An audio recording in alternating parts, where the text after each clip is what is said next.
Welcome to this second session in our second series of bite-sized corrosion conversations, in which we are looking at coatings.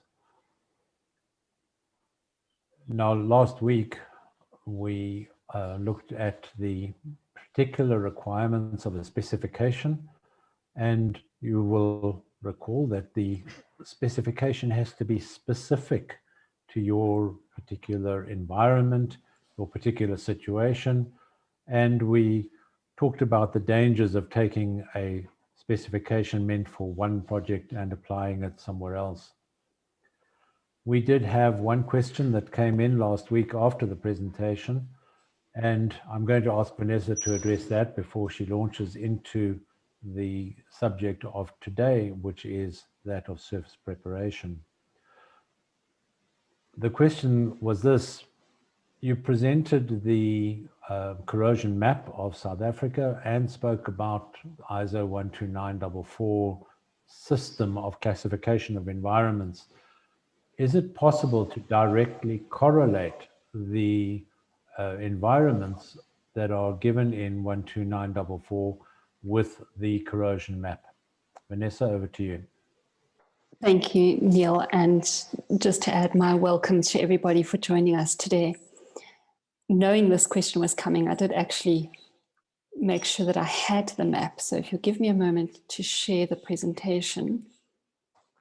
So the question is there any correlation between this corrosion map of Southern Africa and ISO 12944? And the short answer is yes. This map was developed by Darrell Janse van Rensburg as part of her PhD thesis. And she definitely did use 12944 as she characterized the corrosion along the coastal regions of our country. Her PhD actually had particular focus on some of the inland corrosion challenges. So there is a correlation, but I would encourage you to chat with her directly to see exactly how it does. I've had a brief look through her thesis, and I really think that she's the current expert in this sector. But so I've sort of answered your question and have not answered your question. They can be correlated, but I think she's the person best able to give you more detailed guidance. I hope that addresses it adequately. And now we can just move straight in to today's presentation, which is looking at surface preparation, which is really a key to the success of the performance of our system. Now, last week, of course, we looked at the importance of ensuring that our coating specification is sufficiently comprehensive to ensure that the project has the corrosion resistance and the durability that we envisaged at design phase.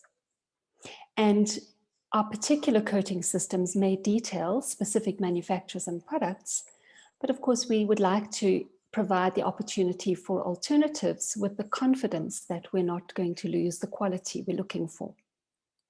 Now, since our coating is the primary defense against corrosion, we need to ensure that we give our coating the very best chance of succeeding in its role. And aside from ensuring that our coating specification is the most appropriate for our specific application, we can play our very own part in giving our coating the best start in life by giving appropriate attention to the surface cleanliness, or we commonly call that surface preparation. Now, I do know that for a number of engineers, the term surface preparation is solely linked to blasting.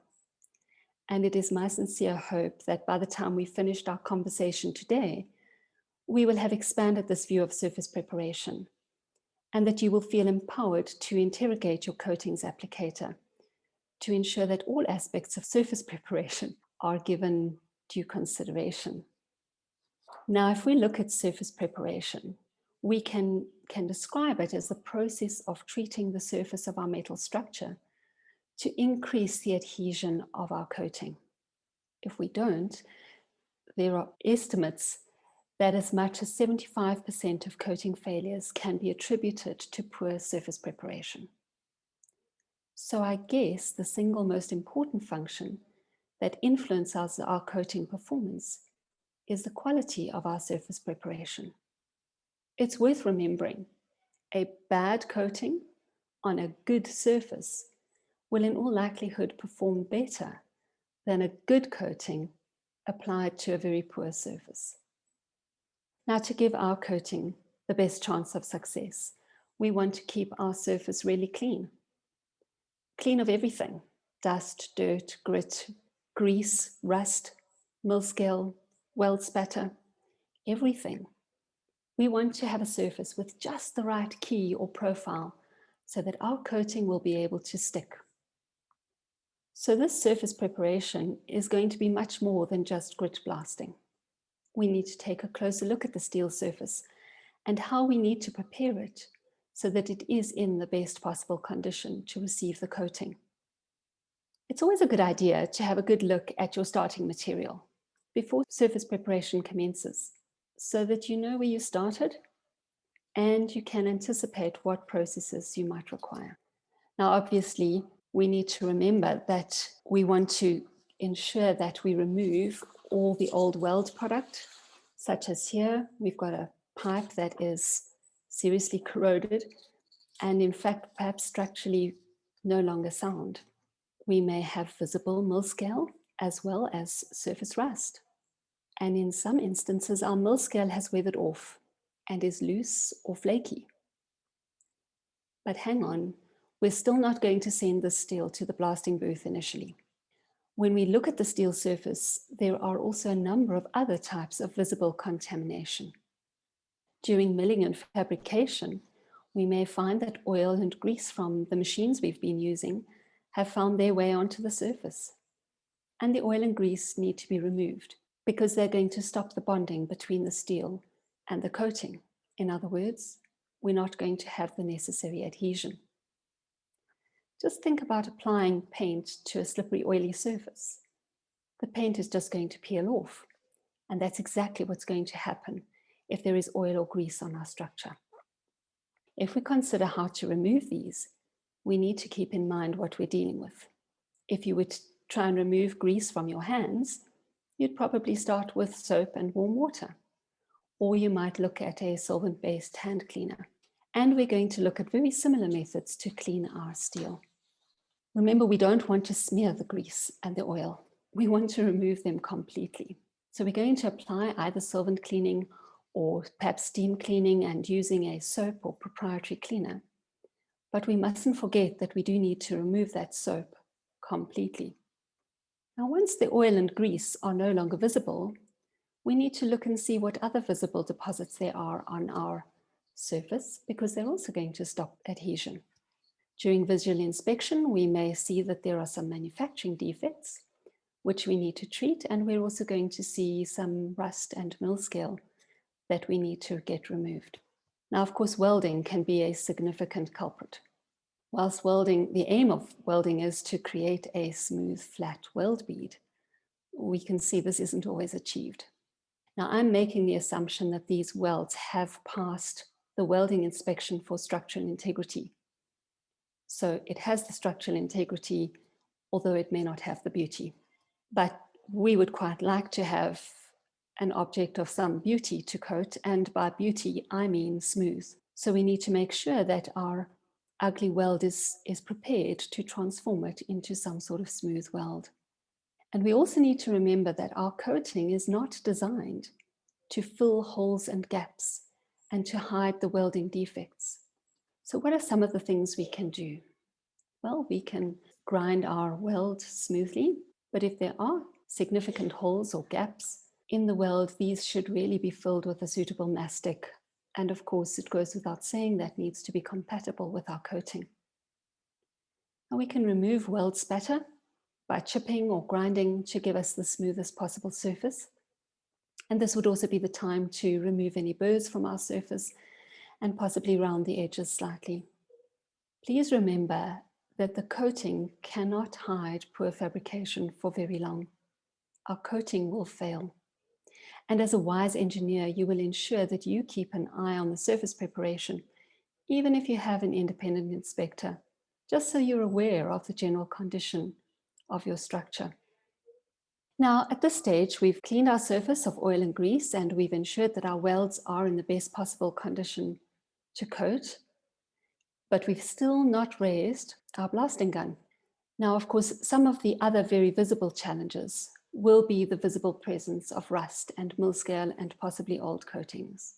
Finally, you're saying, Vanessa's going to say blast. Hang on. Just before we blast, there's something else we need to do. We need to get rid of our soluble salts. Now, these are one of the invisible challenges that are present on the surface, and particularly in coastal environments or coastal applications, because although they are invisible, these soluble salts can cause initiation of corrosion and premature coating failure. And sometimes even just cleaning these salts from the surface can be challenging. Essentially, we're going to remove soluble salts by washing. But if the water contains a higher salt loading than the salt on your surface, you're going to be adding salts to your surface rather than removing them.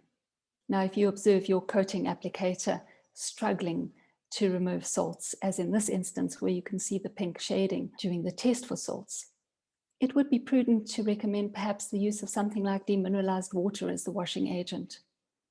It may seem costly, but I'm sure the cost of redoing this washing step several times will definitely be compensated. It's also worth noting that to remove soluble salts can be a multi-stage process. You may remove them before blasting, and then after blasting, you may need to double check, especially again in coastal conditions where chloride contamination can be a very real challenge. We need to remember that the acceptable levels of chloride and soluble salts are guided by the tolerance of the coating and dictated by our specification. Now, why do we choose the sequence of cleaning as I have described? By removing the grease and oil first, we've ensured we haven't smeared it in subsequent stages, because the very last thing we want to do is to cause more problems and cause our coating to flake off with oil and grease that appear and have been impinged into the surface. Now we've got our grease-free substrate and we've removed our welding spatter, and we can now look at removing the old paint, the mill scale and the rust. And here the requirements of the spec will come into play. We may be allowed to use hand tools or mechanical cleaning, such as chipping tools and wire brushing and scraping. The specification is your guide on that. And although it may be permitted, it's not always a perfect solution. As you can see here, we couldn't remove the paint using mechanical cleaning. And finally, I will allow you to raise your blasting gun at the surface. Blasting is probably the most widely form of surface preparation for our steel, and I'm fully aware that the majority of you have probably way more experience with this than I. Now, I also know that a number of us still refer to this as sandblasting, which kind of shows our age, but there is no longer sand in the process, as sand in itself can break down and cause a health risk resulting in silicosis. So today we actually employ a variety of grits and slags as our blasting media. But it is worth reminding ourselves continually of why we are doing what we are doing. The primary purpose of our blasting is to remove all of the remaining surface contaminants, your old paint coatings, your rust, your mill scale. And then the second stage of the blasting is to provide that key or surface profile to ensure that our coating has a suitable surface to which it can adhere. Because the point of preparing the surface is to ensure that our coating has the best possible chance of adhering, because our coating really is the first line of defense against corrosion. Now, last week, of course, we referred to the use of ISO 12944 in the development of our coating specification. Now, there are, in fact, several steel surface preparation standards in use around the world. Generally in South Africa, our surface cleanliness specifications reference the ISO standard, ISO 8501 Part 1, or the Swedish standards for surface cleanliness. In fact, many of us have heard the terms SA2.5 or SA3 perhaps not really knowing what they are. Now here's a detail of the descriptions of ISO 8501 Part 1. This standard gives us an internationally recognized set of visual cleanliness grades based on the amount of blast cleaning required. So you'll notice that in both SA3 and SA2.5, there is complete removal of our mill scale, our rust, and our visible contaminants. We may have some staining in SA2.5, but absolutely no mill scale. Whereas in SA2 and SA1, the blast cleaning does allow a small amount of mill scale, or it's a light blast.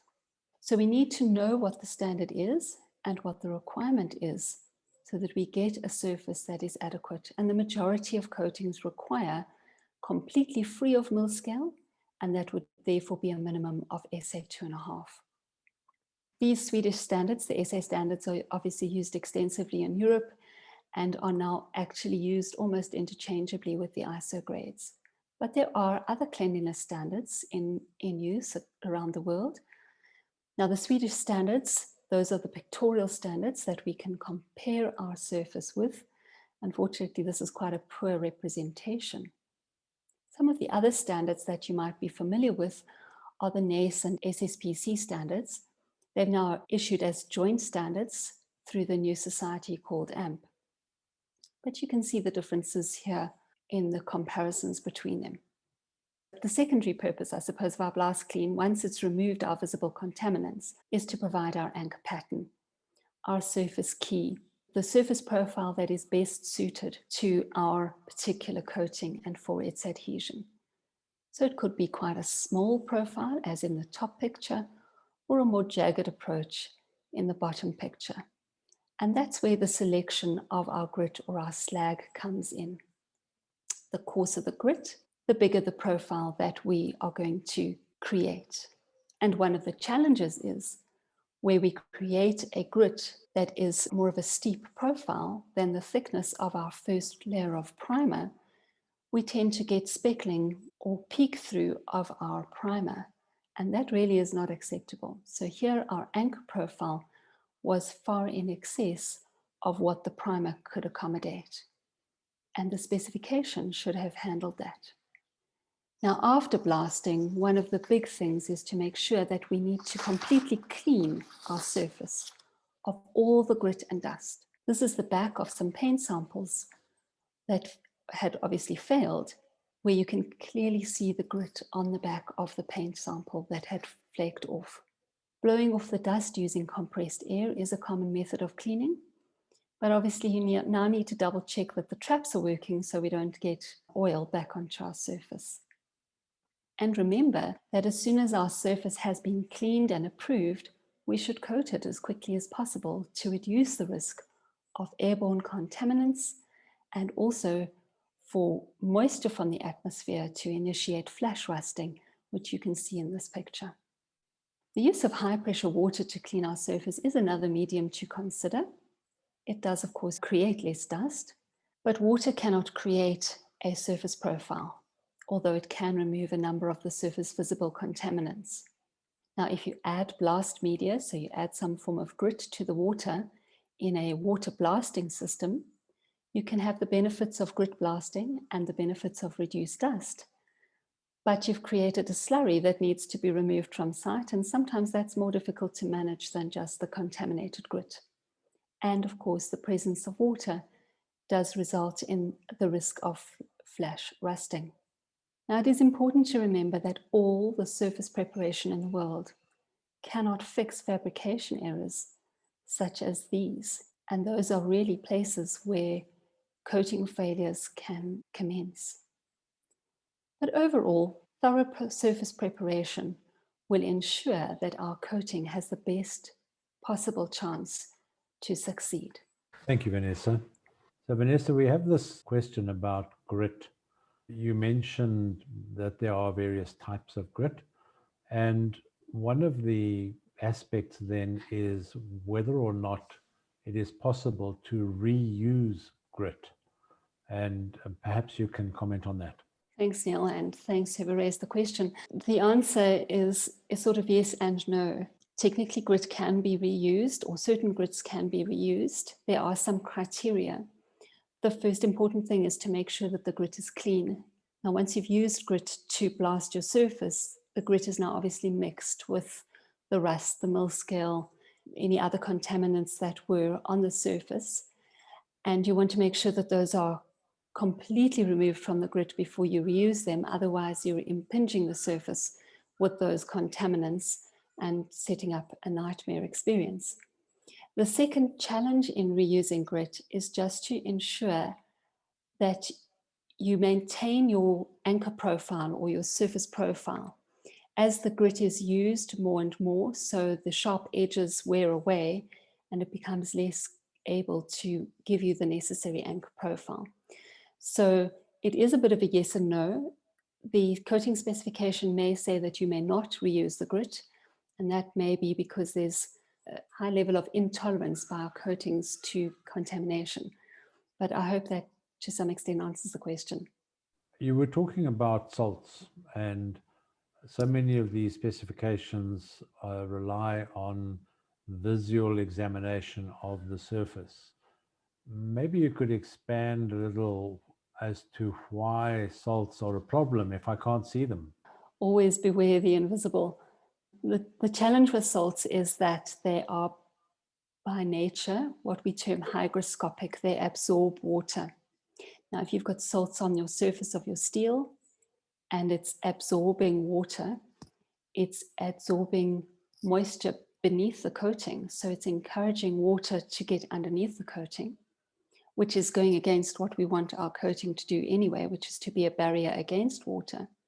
And of course, once the water's there, it's going to dissolve the salt and create this fabulous electrolyte, which will then encourage the setting up of a corrosion cell, and you'll have rusting happening kind of from within. So not because you've got a defect in your coating, but you've created a site that is a corrosion nightmare waiting to happen underneath the coating. We've had a couple more questions coming through. To what level must the degreaser or cleaner be included or specified on the specification? That's quite a challenging question. I think what's really important is to ensure that the degreaser is compatible with your coating system. So one of the challenges is that if you're using products from manufacturer A as your coating system, and you then incorporate a cleaner or degreaser from a completely different manufacturer that doesn't have the same compatibility with your manufactured coating, you can end up with problems, particularly if your degreaser or your cleaner is not removed adequately, that you'll get incompatibility. So any cleaner and any degreaser must be removed completely anyway. There's no point in putting something onto the surface to clean the surface and then leaving that substance on your surface. You just have created the very problem that you've tried to resolve. So maybe I can just add a comment to that. Most specifications are performance-based or results-based rather than prescriptive.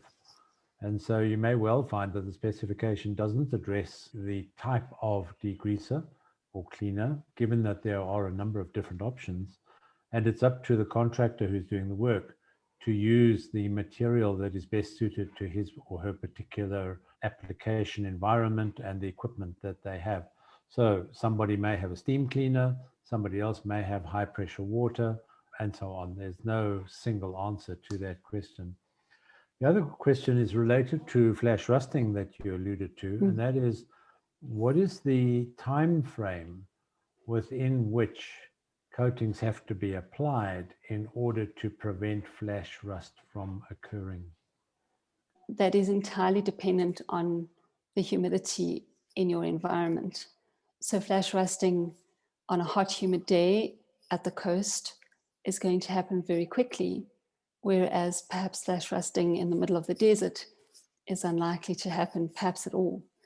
During the surface preparation phase, you should be keeping a close eye on what your conditions are like, your weather conditions and your humidity levels. And you want to be very cautious at high humidity levels to not leave your steel uncoated for any significant period of time. And I've seen some examples where the flash rusting has been almost too quick. Literally, as it comes out of the blast booth, it needs to be coated or we're going to have problems. So certainly don't leave your blasted surface overnight. Coating it on the same day is really good practice. On the other end of that spectrum, if you think of situations where it's possible to control the environment, like for the example on the inside of tanks, if you pull the humidity right down to less than 40%, you can actually hold the blast for many, many hours. In fact, sometimes even days without having any problems. Thanks, Vanessa. Well, that brings us to the end of today's presentation. We hope you have enjoyed it and found it useful. And we encourage you to join us next week for the final session in this little series. So with that, I'll say goodbye.